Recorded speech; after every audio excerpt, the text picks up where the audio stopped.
This is Teucrium fruticans azurea, and Germander is the common name.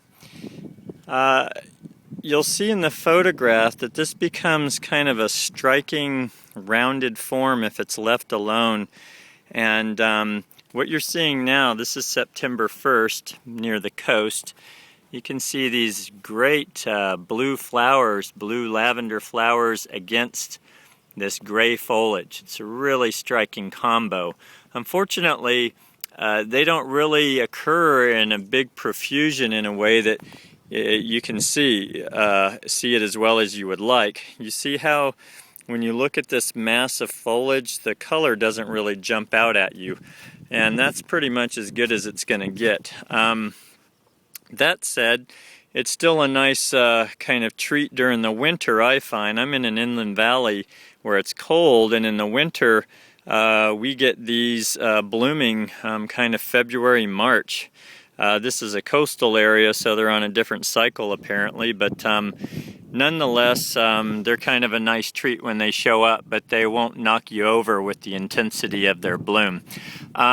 These are very easy care plants. What you're going to see in the other video that's combined with this is the fact that a lot of people make the mistake of trying to use this in a tight area where it can't get to its usual shape and size, and because of that it ends up all cut up, and that's just the wrong way to use this. If you're going to use it in a design, try and give it a minimum of 4 to 5 foot diameter and height, and then you won't have to hack away at it to try and turn it into something it doesn't want to be. So I'll talk more about that in the rest of the video, but it's a very low water plant once it's established. Even in hot inland valleys, it can tolerate low water, and the deer do leave this alone. This is pretty reliable in deer areas, so give that a try. I think these small gray leaves make it quite drought tolerant, and it doesn't lose a lot of water to transpiration because of the tighter leaf, so it's pretty good on the waterfront.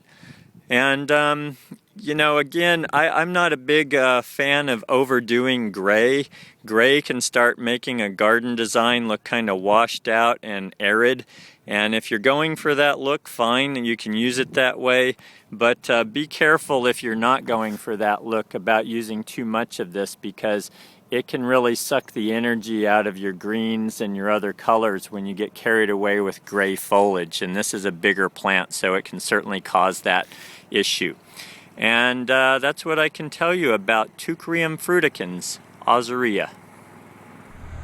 And here's the Teucrium fruticans where they're allowing it to grow out. You're starting to see what the foliage can really look like. I'll include a picture of what the mature plant should look like, but this is more of the true color and texture of the foliage. You can see here it's got a nice gray-green foliage color, so it's really nice if you use it in the right application. And I'll show you a photo, as I said, of the true shape of the plant. This one's been sheared into a bit of a hedge, but it's really not a plant that likes confinement, so I'd say this isn't the best application where you're trying to keep it too narrow. They're trying to keep this about 3 feet wide, and it really wants to be more like 5 or 6 feet wide, like that chunk down there.